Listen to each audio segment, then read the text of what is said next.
This is Michael Tucker, and you're watching the new Legends on Deck podcast with host Brian Koss and David Condi.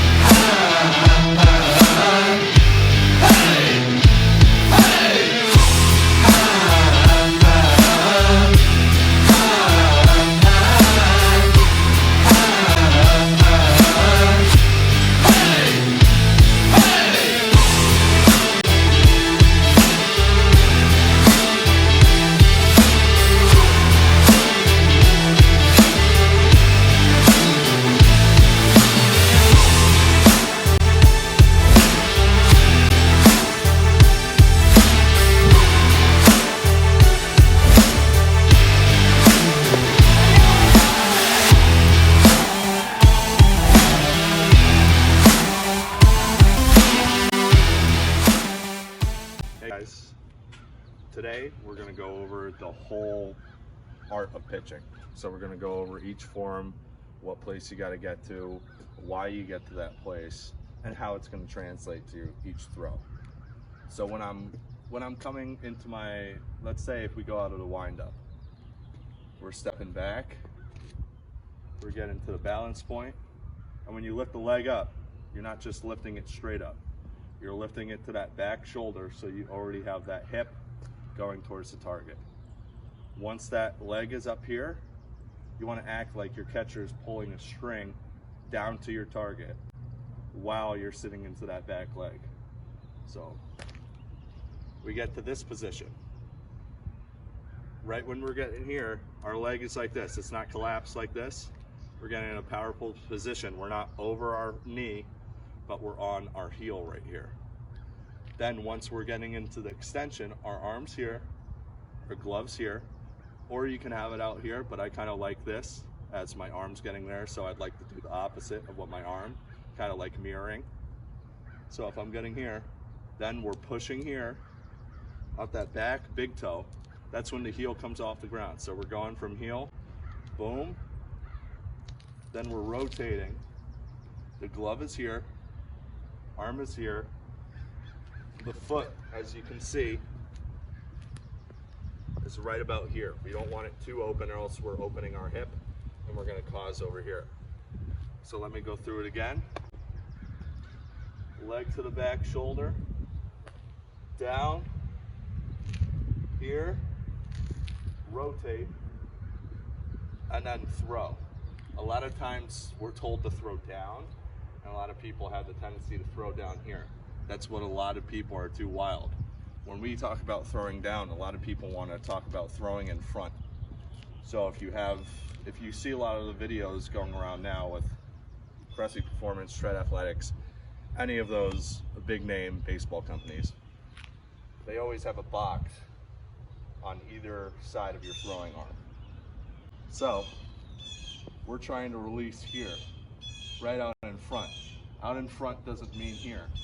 Out in front means here, because you're coming down on a downward angle.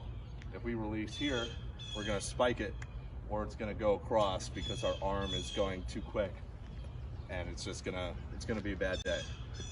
So I'm going to go over a couple, and then you can see it fully put together. I'm going to put it in a slow-mo video so you can see every single position. So again, we're going leg up, down, straight, rotate, and push up.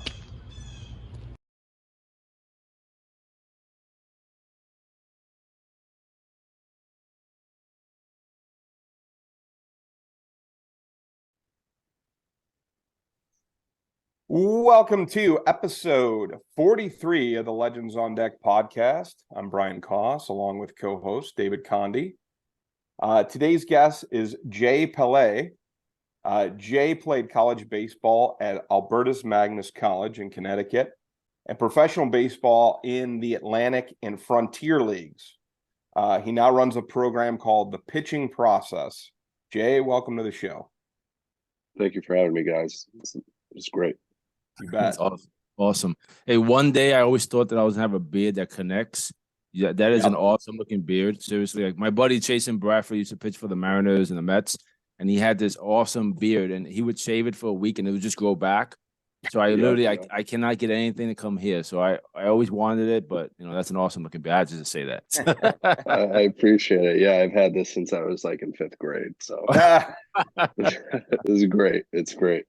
All right. So like we kind of go through the same first question to get everyone kind of going and kind of knowing your background. So kind of let us know like where you grew up.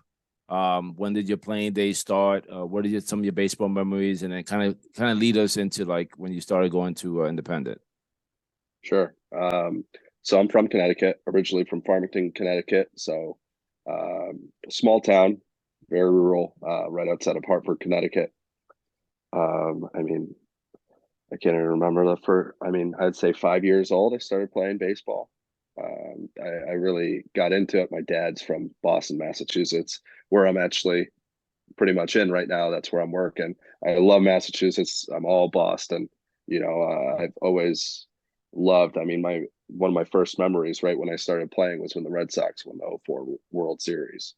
So, it's what I wanted to get to, and I think the greatest thing about me is I always had an arm in Little League, and my parents would be like, look, you got to harness that, harness that. And, I was throwing hard in Little League, never made an all-star team. And I remember my dad saying to me, which is actually one of my greatest memories, was don't worry about all those kids that are on the all-star team. While they're on this team right now, they're not going to be playing in college or professionally like you will. And he said that right to me, and he spoke it right into existence. Helped me with a killer work ethic. It was honestly amazing because I can say I never made an all-star team, and it was pretty impressive to see myself go from high school which I wasn't highly recruited to really get into 5 years because of COVID. So I went back for a 5th year to play at my college at Albertus Magnus, a small D3, and I was going to go right into the workforce, but I was like, I'm a pitcher. I was around 90 to 93 in college. So I was like, you know what, let me give a chance. And so I went to an Empire Pro League showcase, which is a league, kind of like a showcase league, which feeds guys out to teams. And I went there and I gave it a shot, played a full season to go play in the Atlantic, which was an incredible opportunity. I'm facing guys that I was 22, 23. I was facing guys like Brandon Phillips, Ian Kinsler. This team that I was playing against since I was on the York Revolution, the Long Island Ducks, their whole lineup played in the major leagues, along with 7 World Series rings.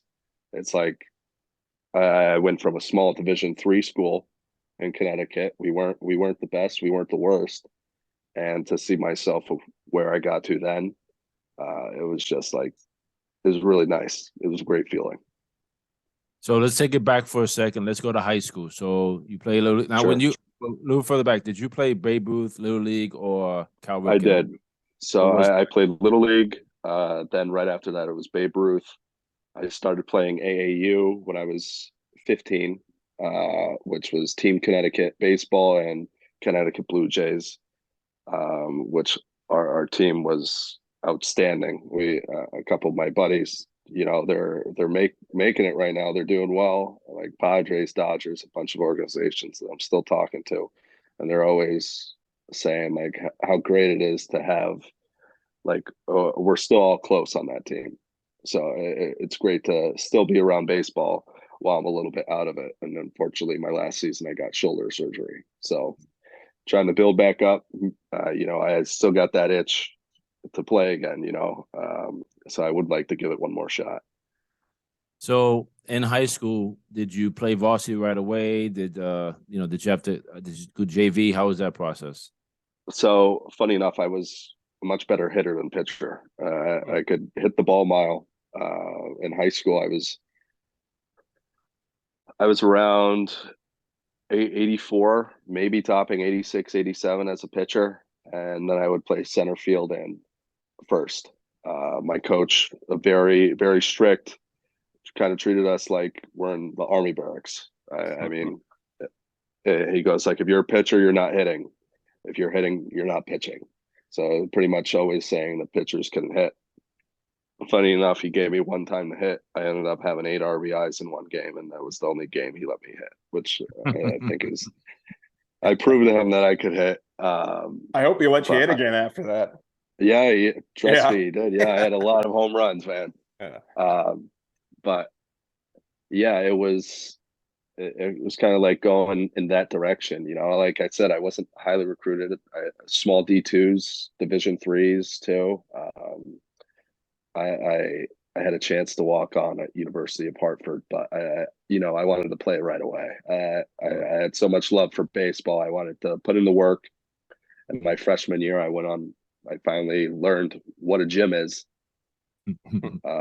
and started lifting, did weighted ball programs. I shot up from 85, 86. I was 91, 92. And I would also throw sidearm. I was 88 from there. So I'd mix it up. But I mean, it was great to kind of grow through that high school round from junior year of high school, which I was just a pitcher. And then all of a sudden I'm actually learning how to play baseball, even in college. Very cool. So you went to Albertus Magnus College, which you said is a D3 school. Yes. And you said you had some other schools interested. What was your decision process on that? What did you decide on that school?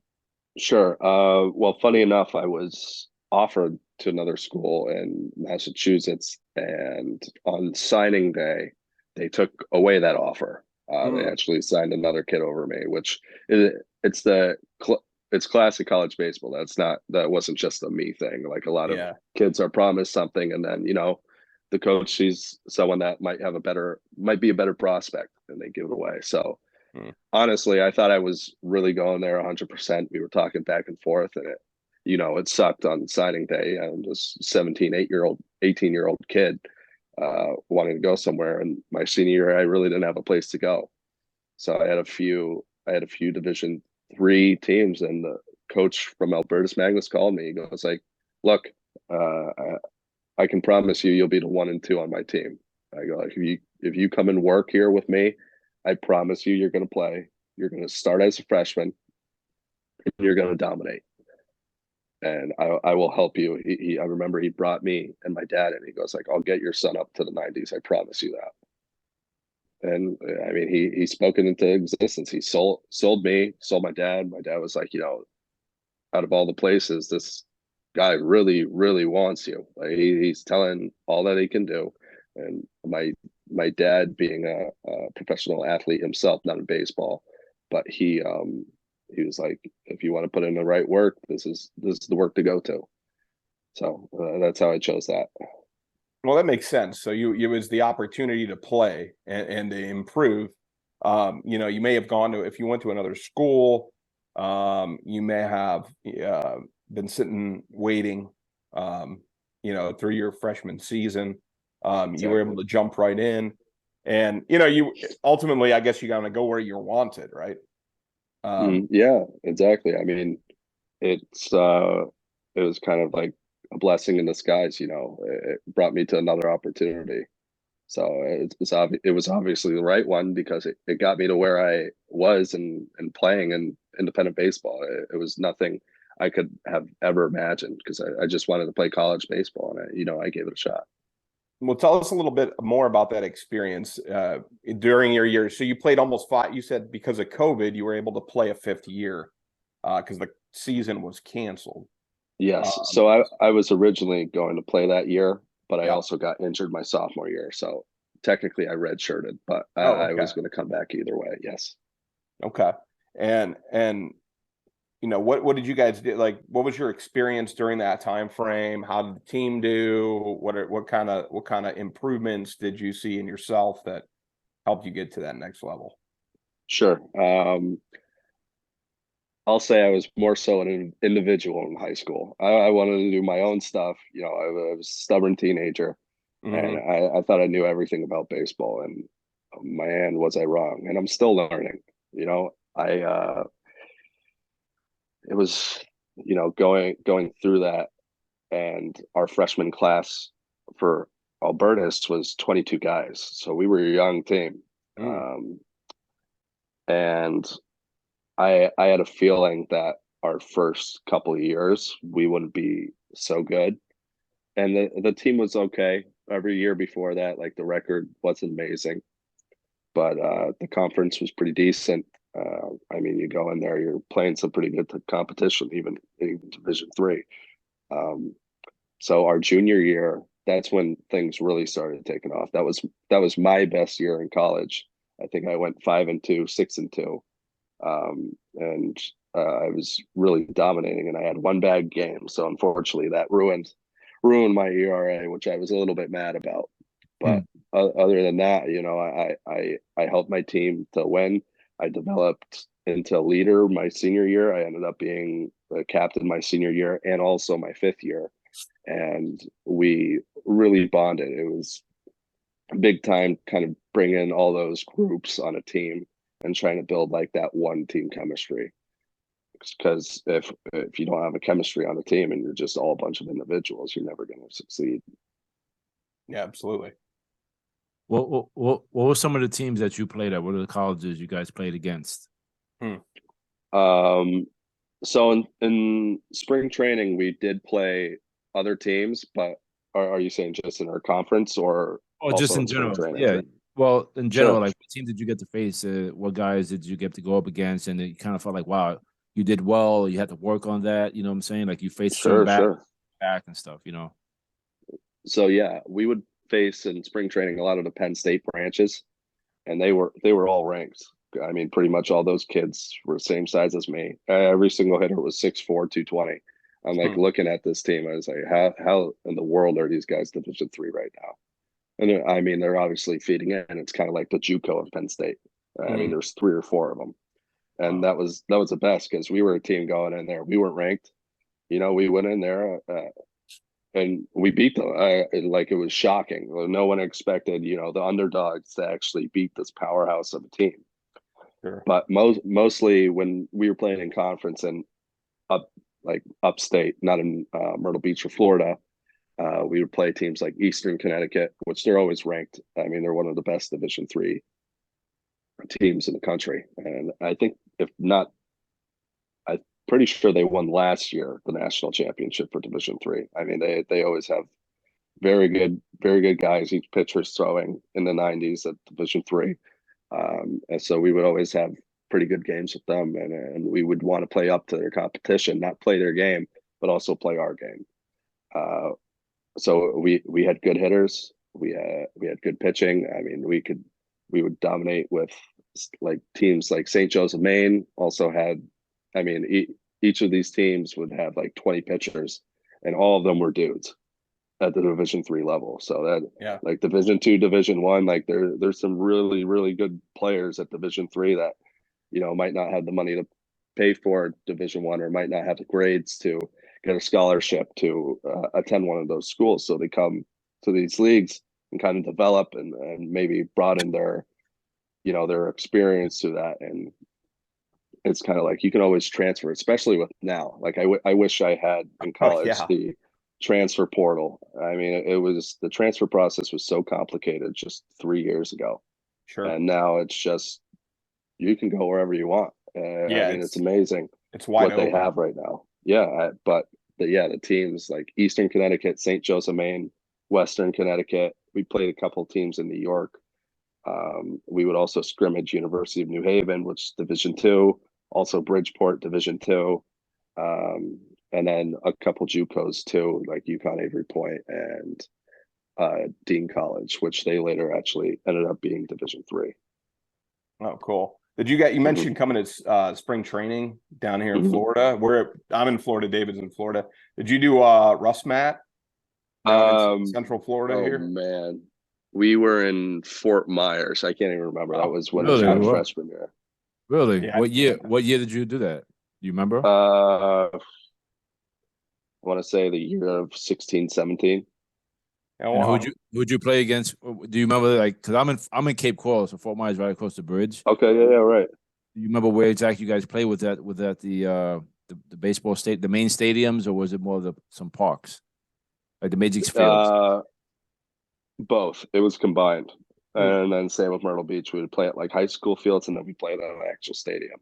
No, cool. Right. That's awesome. Give us a little bit insight into what your head coach at the college kind of showed you, helped you along, because now you're kind of doing your own thing. So he instilled something in you. Kind of share that with us. Like, how did he get you to where you need to be? Sure. With his coaching philosophy, he wasn't going to force us to do anything. He goes like, if you truly want it, he goes like, I'm not here to babysit. I'm here to coach you guys. If you guys want to get better, it's up to you, And some guys just didn't want to deal with it. They want to go to the gym. They wouldn't do anything. And I was like, I want to play. I don't want to just have a spot on a team and just think I'm safe, because you're never safe, even on any team. No matter how good you are, you do one thing wrong, you don't focus on your grades, you're not playing. Like if you got a 2.5 GPA, especially at our school at a private college, we're more so academics, you're not playing for the spring. Like you got the fall to get your grades in. And I always had, I was lucky enough that I would always study. I would always do my work. I wanted to get my education in order to play baseball. Funny enough, my senior year of high school, they said I was going to major in baseball because I loved it so much. But seriously, like I went there. I was like, you know what? I'm going to get my MBA, have that as a backup, but I still want to be playing baseball. And he instilled in me, it's like, look, grades come first. But in order to play, you got to get your grades up. You got to work for what you want. And that also translated into the gym. I was always more of a runner. I never really lifted any sort of weight. I learned that lifting weight for reps, even for your max deadlift, max bench, or anything that you can do explosive isometrics, it can really help you move, even just stretching. Like some guys wouldn't even stretch, and it blew my mind that they're thinking they're going to do well on the field, and not put the work in. I'm putting the work in, and I'm helping whoever wants that help. As I became a leader, they looked up to me. It's like, look, what can I do to be like you? You went from low to mid 80s to the 90s. What can I do to do that? So if someone would come and ask me that, I'd bring them in the gym. We'd go to the gym 5 a.m., 6 a.m. in the morning. Then after practice, go back to the gym. And it's not both lifting, but we might do a little stretching and running in the morning and then lift at the end. Or we lift in the morning, then we do yoga, stretching, mobility stuff. I mean, my coach really helped me with that, is wanting to do things for myself and also help others, So, years back, I mean, people always said, oh, if you don't get drafted out of college, that's it. What are you going to do after that? You don't go pro ball. But with so many different options now, independent ball and everything, so you were able to go that route. When you started out, give us an idea how that process started. How did you get in contact with the teams? Sure. And then, your experience with it. Yeah, well, senior year, I was getting recruited, and my coach said I had a high likelihood that I could get signed as a free agent if not drafted. I mean, but COVID kind of ruined that. We went to spring training. I came down. That was the hardest I've ever thrown. I wasn't a big strike thrower. All of a sudden, I figured it out my senior year, and I become a closer. And I just come in there for one inning. I'm going 91 to 94. My coach is looking like, where in the world did this come from? And it was nice to see all that work paid off. In 4 innings, I had 10 strikeouts. Like no hits, no one was touching me. And I was just fastballs. It was literally just fastballs. I didn't have a changeup. And I did have a 12-6 curveball that was pretty good. But, as a closer, you only need 1 to 2 pitches. As long as you're throwing them for strikes, that's it. But anyways, going to the professional, my buddy actually got me into it because I was going to do it. He goes like, look, there's a tryout in Connecticut at this warehouse. Let's go. Let's see what we're doing. And funny enough, we were the only 2 pitchers for this Empire League. No one wanted to do it. I'm looking at him and it's like, wow, okay. Let's see what we got. And I didn't have my best stuff that day. My 4 seam was 87, and I was starting to work with a cutter. And I go like, you know what? Let me just throw my cutter, see if I can get anything up. My cutter that day was 91, 92, but my four seam was 86, 87, which was, it's kind of like flip flop. And they're looking at the radar gun. They're like, throw that again. Same thing. Boom. And the catcher was barely catching it. I was like, what the heck am I doing right now? I had no idea, literally no clue how that even worked. And funny enough, that's what got me there. But when I got to that league, it was more of a developmental league. In college, I had a different pitching coach every year. So it was kind of hard to, trust someone that's new coming in, and you're learning what they're learning or what they're teaching you, and then they leave. You couldn't hold on to anything. So I never developed a changeup, never developed like perfect form. And I go in there as a closer, and they wanted to start me. They go like, look, you'll probably be a starter. And the president of the league, Eddie Gonzalez, it's like, look, I know you're a closer and you haven't started in about 3 years. Can you try and give it a try? My first three starts, I had 21 walks. It was like atrocious because I was only going in for one inning and I gas out after. And you gotta fight through it, fight through the pain. After that, I figured it out. My next 9 starts, I would go 6 to 7 innings every game, whether I'm striking out guys or I learned to really trust my team. And I'm learning from a pitching coach that was actually on the Yankees '09 World Series team, Jonathan Albadeo. And he was really helping me really get into my legs, focus on repeating the same form every time and not worry about velocity. So as a starter, I went from 89, 92 with a wipeout changeup. That was my best pitch. I could throw it whenever, whatever count. It'd be a strike. I could throw it in the dirt. And then I'd also come with a cutter, 4 seam, 2 seam, and a 12-6 curveball. And I could locate 4 of those pitches. That's what got me to the Atlantic League. It's a grind. You're not getting paid in that league. It's just to showcase yourself. So you really got to trust. You really got to put in the work yourself. Go on runs, bring some weights, freaking lift boulders if you need to. There wasn't any gyms. It's baseball every day, 7 days a week, nonstop, and you really got to develop into someone that can really grow. If you want to play at the next level, they'll feed you to that league, and it was amazing. All that hard work at the end of the season. They said no one was getting called up right on that day. Right on that day, they said no one was getting called up. He calls me. He goes like, "You ready?" And I'm sitting back at home. And funny enough, I said, "Ready for what?" Because I wasn't expecting anything. And he goes like, "You're going to the Atlantic League." And it was nice to see, those first 3 starts, atrocious. I wasn't learning anything. I was just throwing hard. And then I learned about, actually pitching. I just took someone that really knew what they were talking about, a pitching coach that I could actually trust. And he's teaching me what I'm doing wrong and what I can do right to better myself mentally and physically. And it was just domination after that. It was great. So with the whole independent, where did you go from? You had you were at the Atlantic League. Oh, one thing you did say was that they don't pay you in the Atlantic League. No, they do pay you in the Atlantic League. In the Empire Pro League, it's no payment. It's a showcase league. Okay. So you do got to save a ton of money to do that. It's pretty much like a season tryout. You play 40 games, and based on those stats, you're able to be called up before that season, or you're able to be called up at the end of the season, like I was. And you just felt like your growth at that point, right? You kind of, if it wasn't for COVID, at that point you might have been an affiliate. You might have been at on a major league squad. You never know. You never know. Yeah, exactly. I mean, I wish COVID never happened because looking back at it, yeah. I mean, everyone can say that. I mean, it was tough. The senior year, it's just like I put in all this work, and it's just nope. We're not playing anymore, and who knows if we're playing next year.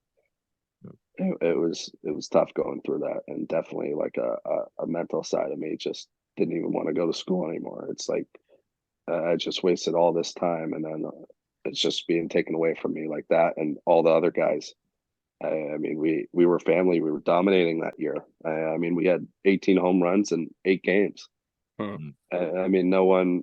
We would have won our conference for the first time in our school's history, Hmm. and it was sad seeing that, you know. But yeah, when I went to the Frontier League, I was going through a couple injuries in my off season, and unfortunately, I went up there with a grade 3 sprain on my back leg, um, on my ankle. So it was kind of tough pushing off. So I was fighting through that. So I put on, what do you call it, an ankle brace. I tightened that thing as tight as I could. I went out there, you know, I grinded. I was trying to do what I could to get to the next league, icing, massaging every day. And all of a sudden so I was maybe 89 and then 91 right there. I was starting going 5, 6 innings every time, just like I was previously. And all of a sudden, something in my shoulder didn't feel right. You know, it's like, oh, my shoulder's just sore, everything. And my next start, I was only, you know, 86, 87. I was like, okay, that's weird. I must have not gotten sleep. By the end of the season, I knew something was wrong because my last game, I was topping 82, 83.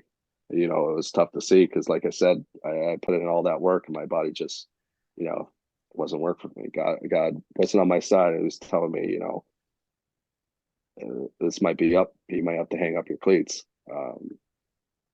So it was pretty much back to the drawing board after that. And I got surgery in October. So I'm 7 months out, and I'm feeling honestly better than I've ever been throwing, with what I'm doing research and what I'm learning to develop in myself with my body, what type of lifts.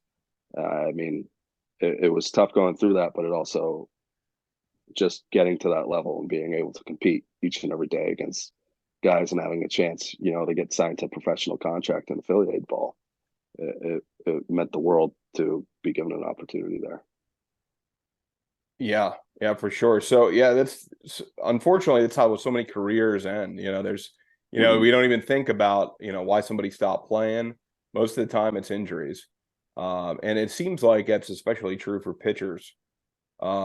Because just the wear and tear on the arm and the in different parts of the body that you put pressure on. Um, so tell us, you've created something called the pitching process. Sure. And you're getting back into it from more of an instructional side, I understand. So Yes. tell us the pitching process, what the pitching process is, what kind of services or what kind of instruction you provide as someone that's an expert in the pitching area. Sure. Yeah, I'm an expert in the pitching area of looking at others, not so myself. I got to take video each and every day. But like when I see someone, I can say what their weakness is from my experience and what they're going through. That's why I made the pitching process. Let alone I wanted to show my progress back. So if other guys with injuries, like really needed to see like a positive of the mental side and mental coaching, they could see what I'm doing on Instagram, and I can do talks and everything, like the do's and don'ts of things. So I'm offering, you know, mental coaching, like really thinking the positive in each one of them. And I do coaching on the side. You know, I can do remote, I can do Right. one-on-one if people are in Connecticut or Massachusetts. And you know, I'm really making that Instagram to help people in need that maybe don't have the money. You know, I've been Sure. to all the lifting programs, you know, Tread, Cressy. I've done everything. I've been through that experience to lift with professional athletes, to lift with great trainers, and whatever I can do to help kids out. That's really what I made the pitching process for, and to show that pitching is a process. It's not just you pitch the ball. There's so many things that go into pitching that people don't even know, and it's things that I'm still even learning after playing baseball for close to 18 years. I mean, there's still so much to learn, and like it's a process. That's the only way you can talk about it, because there's so many steps that you need to do. There's so many lifts that you got to progress in. There's arm programs. There's everything that can go into one thing, and even helping out position players with throwing. Mhm. I mean, there's so much similarities with rotational athletes and pitching that you can bring in javelin throwers, like track and field throwers with shot put. It's like it's incredible when you go deeper and deeper and you want to get more advanced and advanced. There's so many steps that you can go to. Like the javelin throwers have the best form out of any thrower. I did some research. They took a test. They gave some javelin throwers baseballs to throw, even women javelin throwers. The men were throwing a baseball 450 to 460 feet, and the women were throwing it 360 feet for javelin throwers. And Wow. it was incredible to read about. To see a test like that, it's like, okay, and everyone's hopping on it right now. All these javelin stretching, javelin throwing, what their warm-ups are, they have perfect form in throwing athletes out of everyone. And it's just repetition, repetition, repetition. So yeah, that's a good point. I think what you said about, it's for pitchers, but it's just throwers in general. I mean, if you're an outfielder that needs to throw balls in from from right field or center field or whatever, that you're throwing a long distance. You're trying to be accurate. If you're a catcher, you're trying to throw people out on the base paths, third base, shortstop, whatever your position is on the field. There's something to that, that the throwing process is important to anybody in baseball and as you mentioned, in other sports as well. Right. Let me ask you a question. When it comes to the full fundamental, the mechanics of the body, right? Every kid growing up thinks that he just has to pick up a baseball, swing his arm as hard as he can, and throw as hard as he can, and he's made it. And I had my son train with he's actually in the Twins assistant pitching coach now, the majors, but he trained with him here locally, and my son at the time wanted to pitch. He wasn't throwing as hard. He literally broke him down. He took him from the feet up, and he worked on his bottom half of his body, totally stretching, how to move, what to do. And within maybe not even 2 months, my son was hitting like 85, easy. And he even said, wow, I have never realized how fast I can throw. So is that some of what you also show in your training, also working the bottom half as much as working the top half? Oh yeah, 100%. I think my weakness is I was like, oh, pitchers don't really need to lift upper body. I was barely benching, doing arms or anything. And now I've sort of developed, it's like, look, I always thought about legs. I was split squatting 365 to 385 for reps. I'm deadlifting 500 pounds, but what am I doing with my upper body? I was doing dumbbell presses, and for pitchers, that's what they say. That's it. But you got to make sure your upper body's strong, because if your lower body is so much stronger than your upper, you're asking for your upper body to get injured, because there's so much power in the legs that your upper body's just going for a ride. And if it's too much power for your upper body, like I said, I think that's honestly what happened to me. And it took an injury for me to realize that. But it's seriously, you got to start from the basics.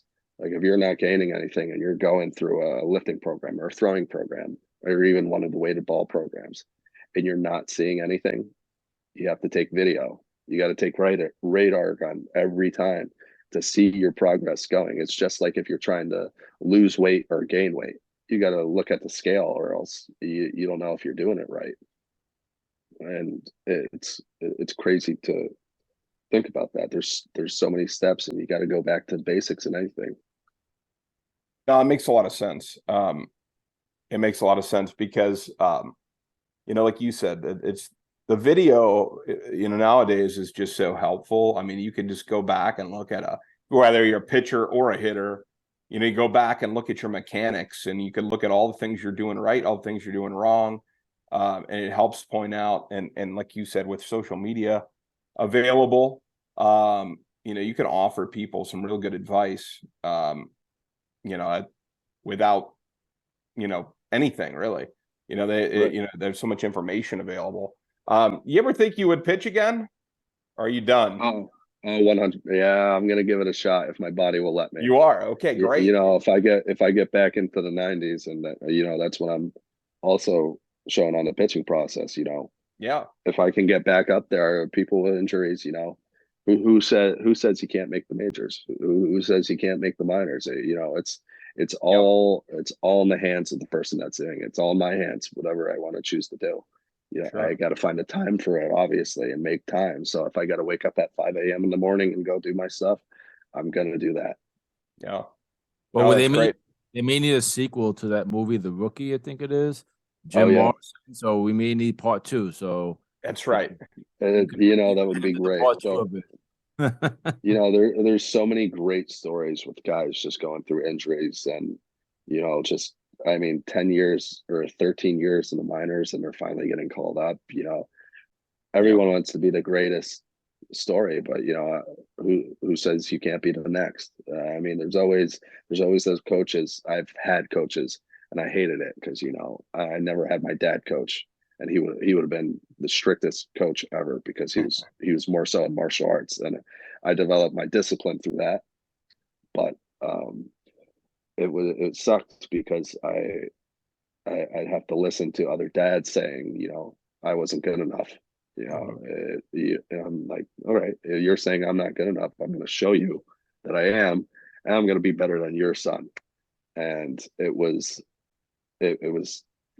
even not the dads, even the other coaches saying, you might need to do a post grad year out of high school and get recruited. It's like, no, I'm going to prove everyone wrong. I'm going to prove that I can do it, and I'm going to put it in my hands to show what I can do.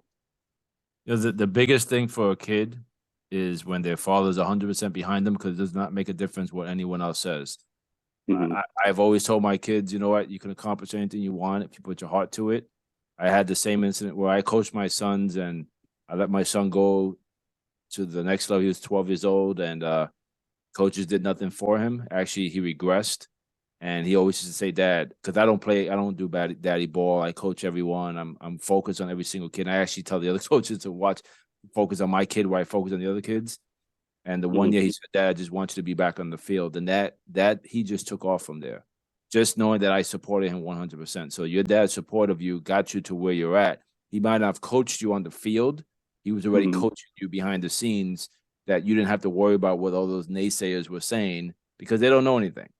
Right. And you're right. When you say that all these kids make the All-Stars or all these kids are the top kids, and most of the time those kids end up either getting burnt out or they're done. And you have you came along and you got better and your talent just got better and stronger because you really wanted it. And it maybe not didn't come easy in the beginning, but after a while you realize that this is something that was going to take you to that next level. And I say the same thing. Unfortunate for COVID. A lot of guys were in your boat and didn't get the opportunity, but you got to that point because your dad was right there with you. So kudos to your dad too for just being positive and not worrying about what those other guys were saying. Yeah, he's the man. I appreciate having my family. It's always as a kid, if your family's backing you, all the people that are backing you, like Bryce Harper's ESPN, his parents were backing him. He was 15 years old. He's playing 160 games at 15. Yeah, that's a recipe for success if you're going to go anywhere. Your parents are fully backing you. They're investing in him. And he's today probably top 3 best players, the best prospects to ever make the majors. You put in the work. I think about Bryce Harper. He's mentioned Bryce Harper. I'll never forget him hitting the home run derby with his dad pitching. That was, oh my God, that was just best. like the coolest thing I'd ever seen. From a professional baseball player standpoint, it just shows the support and the parents there to support and push the kid, but allowing the kid to follow their dreams, and being there to assist that. So I had one last question for you. If you were to offer advice to a young ball player, now I could make it more general even. We could talk pitching or we could talk just ball players in general. What piece of advice would you offer them? I'll go based on a quote that I use pretty much in life, and my high school coach said it to me. I want to say maybe Yogi Berra said it. I know someone said it, but he always instilled it. Perfect practice makes perfect. If you're practicing the wrong thing, you got no business being in any league because you're practicing the wrong thing. You're not practicing perfect form. I mean, there's T drills that can really, even one-handed T drills. There's throwing drills that can get you to where you need to be. You just got to do the research. You got to put in the work, because if you expect everything to come to you on a silver platter, it's never going to happen. If you're not practicing perfect form, if you're not running perfectly, if you're not lifting weights with perfect form, you're never going to progress to the next level. And even in life, if you're not doing the perfect stuff, if you're just doing the least to get by, success is going to be hard to come by. That's a great point, actually. Great point. Practice, another way of saying it, I guess, would be practice the way you'd play, right? Exactly. You don't practice right, you're not going to show that in the game. Mm-hmm.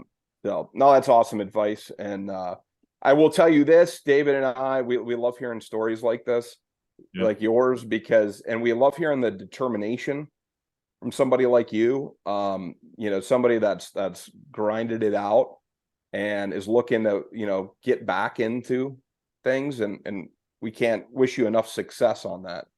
In what you're doing, and hopefully you're helping a lot of kids along the way with the training and all that. So we appreciate you taking the time with us today. Of course, yeah, I appreciate you guys giving me the opportunity. And we'll definitely want to hear your journey, kind of know where you went. Follow up for sure. Decide to go on and try that tryout or try to get on that affiliate team.